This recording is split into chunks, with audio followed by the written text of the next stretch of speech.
আসসালামু আলাইকুম ভিউয়ার্স, কেমন আছেন সবাই? আজকে আপনাদের সাথে নিয়ে আসলাম ডিমের কুসুম দিয়ে তেল ছাড়া অসাধারণ মজাদার একটি রেসিপি নিয়ে, যেটা সকালে, দুপুরে অথবা রাতে খাওয়া যেতে পারে।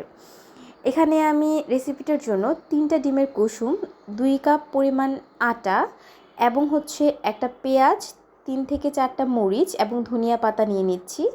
এখানে পেঁয়াজ, মরিচ এবং ধনিয়া পাতাটা কুচি করে একটু লবণ দিয়ে টিপে মিশ্রণটার মধ্যে দিয়ে দিচ্ছি। এখানে আমি অল্প অল্প পানি অ্যাড করে দিব, যতটুকু লাগে মিশ্রণটা করতে আর কি, সফট একটা মিক্সচার তৈরি করতে। এই তো। আর এখানে আমার সয়া সস লাগছে, আমি 2 চামচ সয়া সস নিয়েছি। সয়া সসটা কিন্তু নিয়েছি যাতে একটা ভালো ফ্লেভার আসে। সয়া সসের কারণে আপনারা চেষ্টা করবেন অবশ্যই সয়া সসটা দেওয়ার। এই তো, এখানে আমি স্বাদ মতো লবণ এবং আধা চামচ হলুদের গুঁড়া অ্যাড করে নিব। অ্যাড করে নেওয়ার পর আমার এই তো ব্যাটারটা রেডি। এখানে আমি 5-6টার মতো ব্ল্যাক অলিভস কুচি কুচি করে কেটে নিয়েছি। এতে করে ফ্লেভারটা খুবই ভালো আসে। আপনারা এটা স্কিপ করতে পারেন। চাইলে আপনারা যদি মাশরুম থাকে বাসায়, মাশরুমটা কুচি কুচি করে কেটে এখানে দিতে পারেন, এতেও করেও কিন্তু অনেক মজা লাগে। এই তো, আমি এখন চুলায় একটা ফ্রাই প্যানে একদম হালকা তেল ব্রাশ করে নিয়েছি।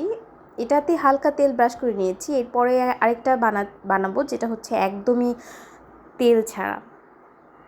যারা একটু তেল পছন্দ করেন তারা 1 চামচের মতন তেল দিয়ে নিতে পারেন। আপনারা চাইলে কিন্তু এটা ছোট ছোট করে আরও ছোট করেও বানিয়ে নিতে পারেন। আমি একটু বড় করে বানাচ্ছি, পরোটা বা রুটির সাইজে। এটা খেতে পারেন কোনো কিছু ছাড়াও খেতে পারেন, অসাধারণ লাগে। আমি কোনো কিছু ছাড়াই খেয়েছিলাম। একটু টমেটো কেচাপ যদি থেকে থাকে, টমেটো কেচাপ নিয়ে কিন্তু খাওয়া যায়, এবং বাসায় যদি কোনো ভাজি বা ঝোল থাকে সেটার সাথেও খাওয়া যায়। খালি খেতে আরও বেশি মজা লাগে, জাস্ট একটু টমেটো কেচাপ দিয়ে। এই তো, ফার্স্টেরটা আমি একটু তেল দিয়ে ভেজে নিয়েছি 1 চামচের মতন, একদম 1 চামচ অল্প। এবং সেকেন্ড যেটা, এই যে এটা তৈরি করেছিলাম একদমই তেল ছাড়া। এবং এই তো আমার রেসিপিটা রেডি।